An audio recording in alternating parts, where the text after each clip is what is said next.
कि लोगों के घरों में कूदना और जबरन किसी को अपने साथ ले जाना, कि मैंने कभी जूतों की दुकान ही नहीं की। सिरसा की राजनीति में जूतों की जरूरत तो बहुत है, पर मेरी जूतों की दुकान नहीं थी, मेरी फैक्ट्री थी जूतों की। गोपाल कांडा कभी भी पीछे के गेट से ना तो गया, ना उस घर में कोई पीछे का गेट है। एयरफोर्स का हेलीकॉप्टर आया था आपको लेने के लिए? ना ही हेलीकॉप्टर का कोई एयरफोर्स का हेलीकॉप्टर आया, ना ही मैं मेरी जिंदगी में कभी सोनिया गांधी राहुल गांधी से मिला। नमस्कार, हरियाणा तक देख रहे हैं आप और द गुरुग्राम रिपोर्ट के इस एपिसोड में आपका स्वागत है।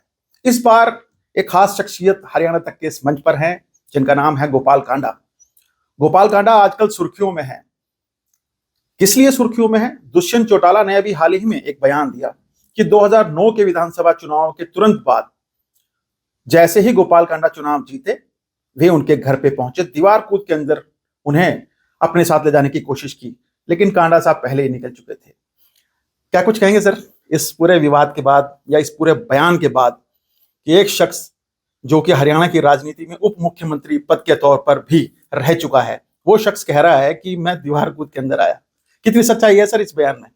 देखो, ये तो खैर अपनी वो दुष्यंत अपनी सोच को जाहिर कर रहा है नीरज जी, कि हम लोगों ने हमेशा प्रदेश में ऐसे ऐसे काम किए हैं कि लोगों के घरों में कूदना और जबरन किसी को अपने साथ ले जाना। तो वो खुद इस बात को उसने कबूल की है, ये अच्छी बात है।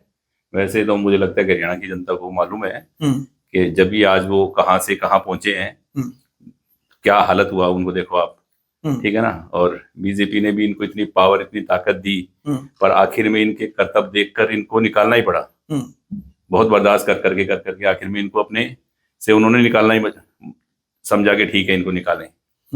और रही बात दुष्यंत की, तो इसको मालूम नहीं है, ये बोल रहा था कि जूतों की दुकान के साथ इनका घर है। ये कटाक्ष था सर? ये कटाक्ष नहीं था, ये अपनी वो सोच बता रहा था। अभी मैं अपने आप को बड़ा कर रहा था ये बात बोलकर, पर उसको मालूम नहीं, मेरे लिए तो बच्चा है, ठीक है ना। पर मैं उसको बता दूं कि मैंने कभी जूतों की दुकान ही नहीं की। आज मैं पूरे आपके आज तक के इसके माध्यम से पूरे सब जगह मालूम पड़ जाएगा आज कि मेरी कभी शूज की दुकान थी नहीं। आपको लेकर एक भ्रम फैलाया जाता है हमेशा कि राजनीतिक गलियारों में ये चर्चा रहती है कि जूतों की दुकान से लेकर कहां तक, हवाई जहाज तक के मालिक के बनने तक का। सिरसा की राजनीति में जूतों की जरूरत तो बहुत है, पर मेरी जूतों की दुकान नहीं थी, मेरी फैक्ट्री थी जूतों की, क्योंकि ज्यादा जूतों की जरूरत है वहां की राजनीति के हिसाब से, तो इसलिए मैंने फैक्ट्री लगाई थी जूतों की, ना कि दुकान। और फैक्ट्री थी मेरी एक्चुअल में शूज की। शॉप मैंने कभी नहीं की, वो शॉप मेरे मामा की थी। वो भी जब ये बात कर रहे हैं 2009 में इलेक्शन लड़ा, वो 2000 में बंद हो चुकी थी, 10 साल पहले। वहां मेरा ऑफिस है हरियाणा लोकहित पार्टी का, जो कि एनडीए के हम एक हिस्सेदार हैं, और अब हरियाणा लोकहित पार्टी एनडीए का हिस्सेदार है। तो मैंने इलेक्शन लड़ा 2009 का पहला इंडिपेंडेंट, और मैं जीता, और हम 7 लोग जीते।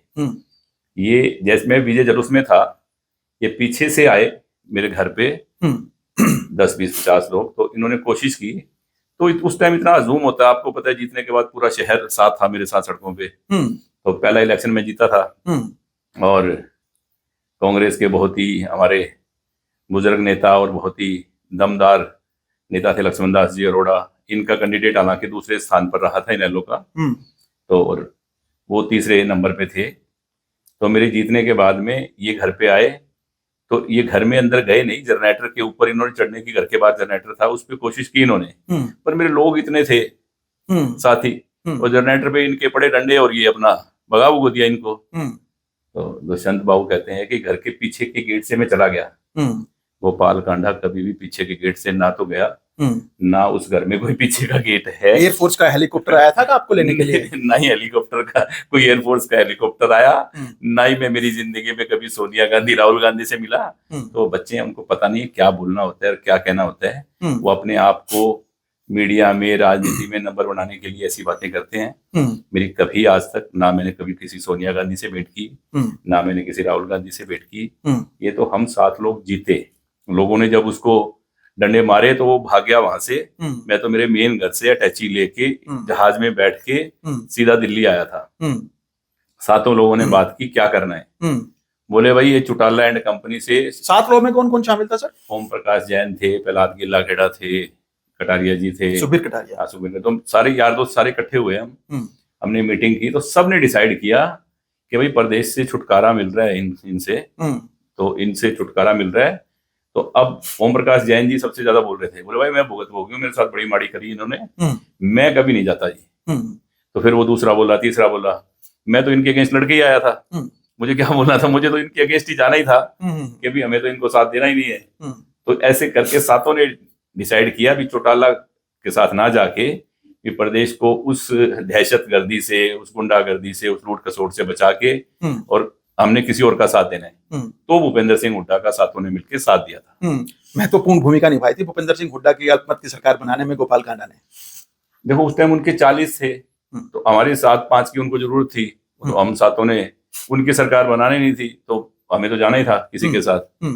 हम ना तो किसी पार्टी में गए, मैंने मेरी जिंदगी में कोई पार्टी ज्वाइन नहीं की आज तक, ना कोई नेलो, ना कोई कांग्रेस, ना कोई। मैं अब मेरी पार्टी जरूर हरियाणा लोकहित पार्टी जो है एनडीए के हिस्सेदार है हम, और एनडीए के साथ है। अच्छा कांडा साहब, माजरा क्या है?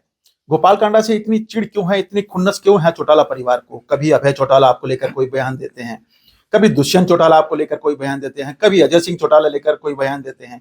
क्या कुछ है? आपकी प्रसिद्धि से इतना खफा क्यों है ये लोग? भाई साहब क्या है कि उस इलाके में ना अपने आप से ज्यादा ये किसी को समझते नहीं थे।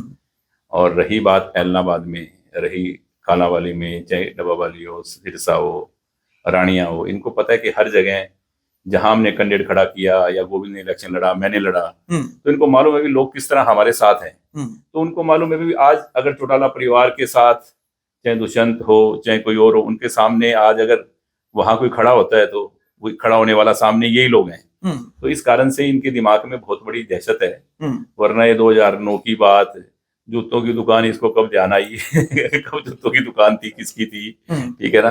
तो ये इस तरह की बातें वरना नहीं बोलते। आप भी इनेलो का काफी लंबे समय तक हिस्सा रहे हैं, कब ये आपके बीच में जो गठबंधन था वो कब दूर हुआ, कब कैसे टूटे आप, कैसे मतभेदों में बदल गए? मैं आज तक कभी इनेलो के गठबंधन में नहीं रहा। नहीं, इनेलो के साथ थे ना अभय चौटाला? ना मैं इनेलो के कभी साथ था, ना मैंने कभी इनेलो ज्वाइन की। मैं यहाँ आके अपना प्रॉपर्टी का काम कर रहा था, तो इनकी सरकार आई, तो as a builder, as a businessman जैसे मिलना होता है, जी। वैसे मेरा इनसे मिलना रहता था, क्योंकि मैं सिरसा का था, ये सिरसा के थे। मैं कभी पॉलिटिकल, मेरा कोई इनसे कुछ नहीं था कभी। अच्छा, जिस तरह के आरोप लगते हैं, अभी एक पूर्व अधिकारी ने भी अभय चौटाला पर आरोप लगाया कि जूतों से पीटा था। आप थोड़ा नजदीक भी रहे हैं, क्या कुछ ऐसे आचार विचार रहे हैं क्या इनके? ऐसे तेजा खेड़ा फार्म में आपको ले जाने की बात कर रहे थे दुष्यंत चौटाला। ये देखो, तेजा खेड़ा फार्म हाउस का ये जो आतंक है, इसके बारे में थोड़ा सा प्रकाश डालिए। देखो, इसके बारे में प्रकाश डालने की जरूरत नहीं है नीरज जी, ये खुद बोल रहे हैं कि हमारा काम ही है, मेरे काऊ ने ऑर्डर दिया मुझको कि जाओ जबरन उठा के ले आओ, मैं दीवार कूद गया। तो ये इस बात को पूरे प्रदेश को फिर याद दिला रहे हैं कि हम ये काम किया करते थे और हमने ये काम किए हैं, इसलिए हरियाणा प्रदेश की जनता ने हमारी ये हालत कर दी। और प्रदेश की जनता को याद रहे कि हमें मौका दिया तो दोबारा ऐसे ही करेंगे, तो इसलिए टाइम पे याद दिला रहे हैं लोगों को। अच्छा, आपकी किससे ज्यादा बातचीत थी, अजय चौटाला से थी या अभय चौटाला से थी? देखो, मेरी तो as a builder, as a businessman जैसे बात होती है सीएम के साथ, वैसे ही थी। ना मेरी कोई अजय चौटाला से ज्यादा थी, ना मेरी अभय से ज्यादा थी, ना मैं कभी कोई बहुत ज्यादा ओम प्रकाश जी चौटाला जी से मिला।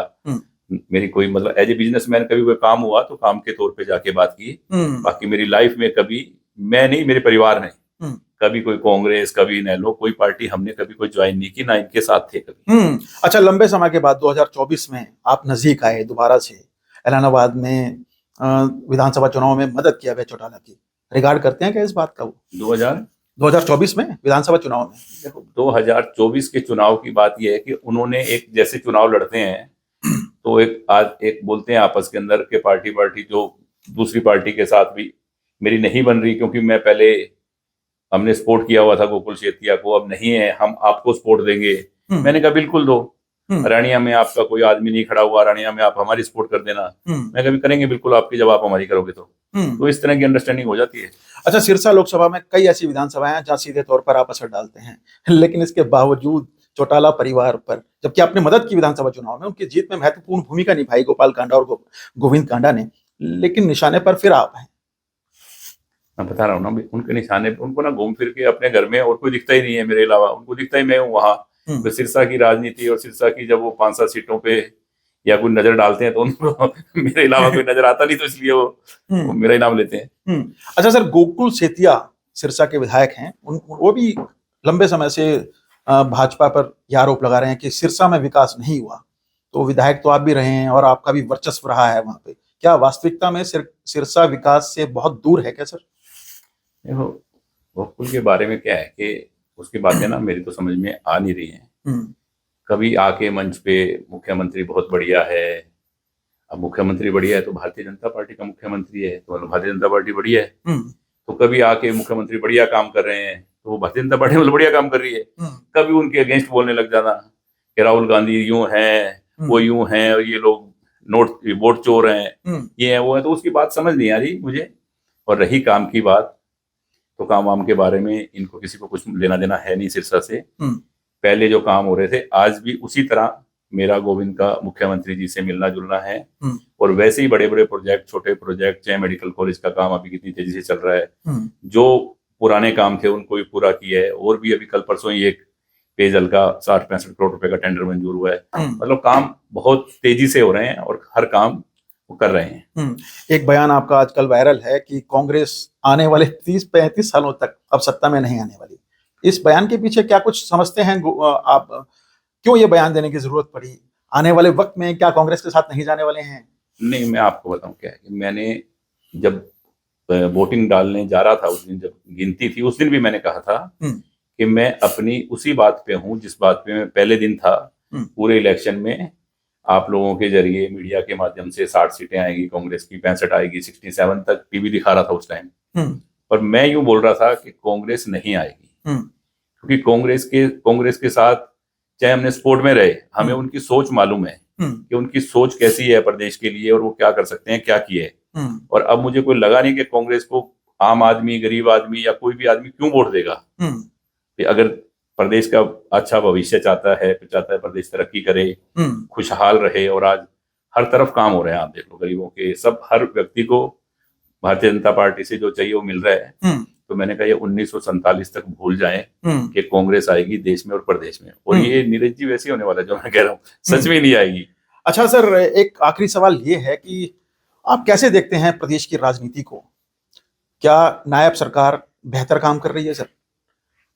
क्या कुछ बदलाव करने की जरूरत है? देखो, हर सरकार 100%, आप बोलो कि 100 में से 100% सही काम करे तो देखो अपोजिशन के लोग भी होते हैं, वो कभी नहीं कहेंगे कि सैनी साहब बढ़िया काम कर रहे हैं। पर एक क्या है कि मिलनसार मुख्यमंत्री हैं।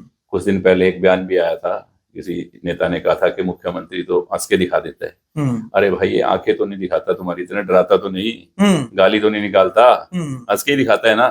पर एक मतलब हंस के अगले से मिलना, काम करने की कोशिश करना, एक मतलब सब है, मुख्यमंत्री का काम है, प्रदेश की सेवा कर रहे हैं जिस तरह से। और सरकार देश में चल रही है नरेंद्र मोदी जी के हिसाब से, प्रदेश के अंदर जो सरकार चल रही है देश में उनके हिसाब से और प्रदेश में।